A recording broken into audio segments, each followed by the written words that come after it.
ഒന്ന് പ്രിയങ്ക ഗാന്ധി, ഒന്ന് കേരളത്തിൽ പ്രിയങ്ക. മറന്നേക്കരുത്. അപ്പൊ എന്തായാലും വരാനും ഇവര് പറഞ്ഞു ഫുഡ് കഴിച്ചിട്ടേ പോകാവൂന്ന്. നോക്കട്ടെ, ഫുഡ് ഇത്തിരി കഴിക്കാമല്ലോ അല്ലേ? അപ്പൊ അതുകൂടെ കഴിച്ച് ഇങ്ങോട്ട് പോകും. എല്ലാവിധ പിന്തുണയും എല്ലാവർക്കും ദൈവത്തിന് അനുഗ്രഹം ഉണ്ടാവട്ടെ എന്നും നിങ്ങളുടെ പ്രോത്സാഹനം ഞാനും ഉണ്ടാവും. അപ്പൊ എല്ലാവിധ പ്രോത്സാഹനം പറയാൻ പറ്റില്ല. ഇനി ബിഗ് ബോസ് ആണോ എന്താണെന്നൊന്നും പറയില്ല. പക്ഷേ എല്ലാവരും ഒന്ന് സഹകരിച്ച് എനിക്ക് വേണ്ടി എല്ലാവരും സ്നേഹത്തോടെ നിൽക്കണേ. പാവം ഞാൻ കേട്ടോ. സാധാരണക്കാരിൽ സാധാരണയായ ഒരു പ്രിയങ്കയാണ്. എല്ലാവരും പ്രോത്സാഹനം. അയ്യോ എന്തൊരു സുഖം. തൊട്ടപ്പുറത്തുനിന്ന് ചേട്ടൻ പറഞ്ഞ എന്താണെന്നറിയോ?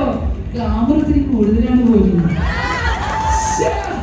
ഇതൊക്കെ കേട്ടാൽ നമ്മൾ സത്യമല്ലേ അല്ലേ? നമ്മൾ സ്ത്രീകളെ മൊത്തം സുന്ദരിയാന്ന് പറഞ്ഞൊരു സുഖല്ലേ? കുറച്ചുകൂടെ കൂടിയെന്ന്. കാരണം അടുത്ത് നിൽക്കുന്ന ആരാ? പ്രഗത്ഭരില്ലേ? അപ്പൊ നമ്മൾ സൗന്ദര്യം കൂടില്ലേ? എന്തായാലും ഈ ഇതെല്ലാവരും സുന്ദരികൾ കണ്ട വെടിക്കെട്ട് പോലെ കുറെ സുന്ദരികളൊക്കെ അടുത്തുണ്ട്. സന്തോഷം മാത്രം. ദൈവത്തിന്റെ അനുഗ്രഹം ഉണ്ടാവട്ടെ. ഒരിക്കൽ കൂടി നന്ദി, നമസ്കാരം.